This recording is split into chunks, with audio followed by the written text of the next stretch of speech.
tripped on a wire.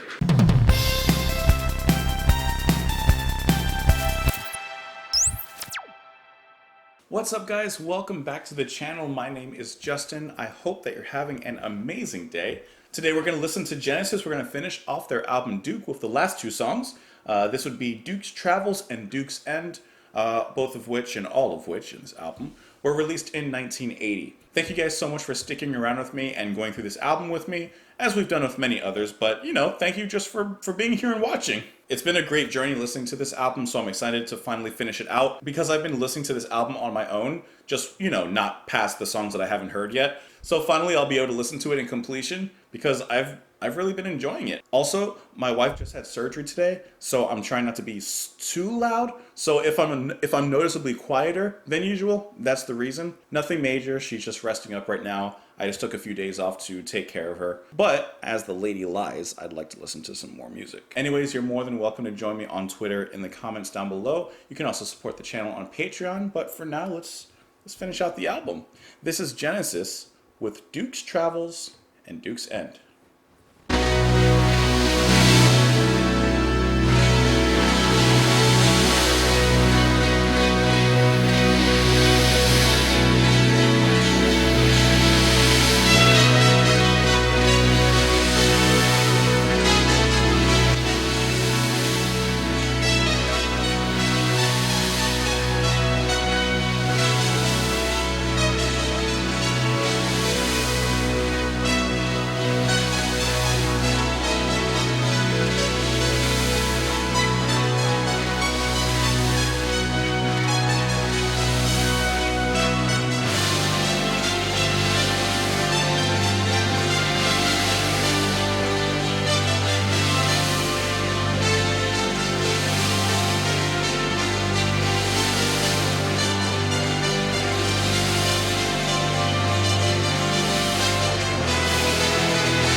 can't say that Genesis didn't give it their all in those last two songs. You can't say that. They put so much fire into that. Like, I'm here in this little small room, and I felt like I was at an arena listening to this. I mean, this, come on. Like, you can't say that is not intense. That's a fantastic ending, reprising themes and bringing, you know, things back, and it's huge. It's no space for quiet moments. There's a little bit of break here and there, but otherwise this is just really all cylinders burning. The engine is hot. The coals are fired. It's extremely intense, and really the only moment of relief is a brief one at the end of Duke's Travel. And then Duke's End kind of feels like not quite as whole. Well, I would say both these tracks. Both of these tracks don't quite feel as whole as a track like Los Endos in not only wrapping up the album, but also bringing elements from each song back into it. But I do feel like it plays the same part. This is a really nice closer, a fantastic closer to the suite, yes, but also to the album as a whole. This just feels like it rounds everything up very nicely. Now, I got a little bit of a curveball. For Duke's Travels, I'll admit, the first half of the song, I actually didn't love. I thought it was okay. I was kind of bored of it, to be honest. Now, hear me out, though. Hear me out.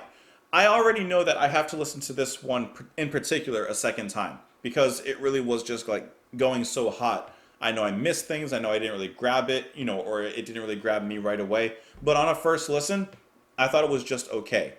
Only because you guys know I love Tony Banks.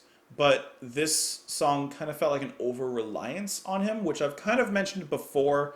And I know, like, you know, sometimes when they over-rely on him, he pulls it off amazingly. Sometimes when they over-rely on him, I don't always feel the same. This just happens to be one of those songs I don't quite feel the same. Genesis is a band that, in my opinion, isn't really known for being progressively wankery, right? Like, they just don't put solos into places for no reason. They don't just like show off different time signatures for no reason.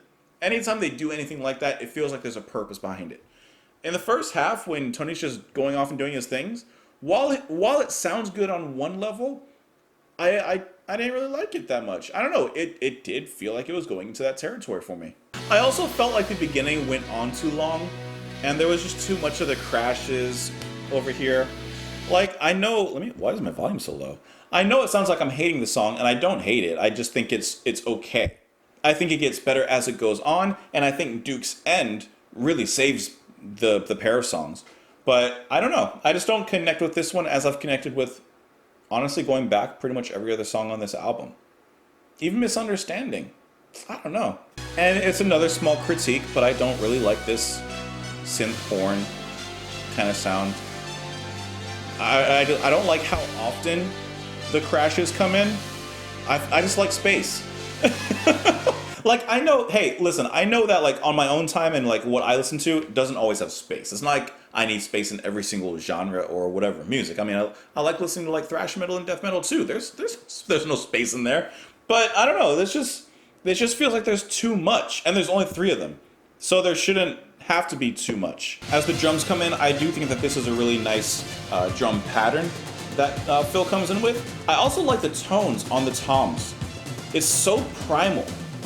And then it moves into a more clean sounding sound when it moves into like a more standard kind of pattern. But just the primality, if that's even a word, of the drums is a standout.